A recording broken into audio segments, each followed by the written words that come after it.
திருவெரும்பூர் பகுதியில் தீவிர தேர்தல் பிரச்சாரத்தில் ஈடுபட்டிருந்த திருச்சி தொகுதி அதிமுக வேட்பாளர் கருப்பையா பச்சை துண்டை கட்டி விவசாய நிலத்தில் இறங்கி டிராக்டரை இயக்கி விவசாயிகளிடம் இரட்டை இலைக்கு வாக்குகள் சேகரித்தார். தொடர்ந்து பேசிய திருச்சி தொகுதி அதிமுக வேட்பாளர் கருப்பையா விவசாயிகளின் பிரச்சனையை தீர்ப்பதற்கு விவசாயி என்ற முறையில் நாடாளுமன்றத்தில் தனது குரல் ஒலிக்கும் என கூறினார்.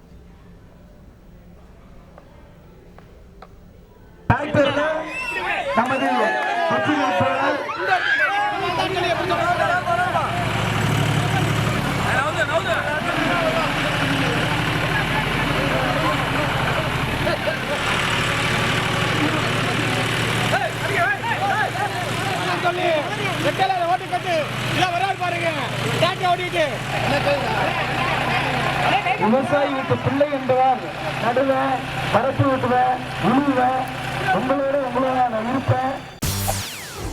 செய்திகளை உடனுக்குடன் தெரிந்து கொள்ள உடனே சப்ஸ்கிரைப் பண்ணுங்க.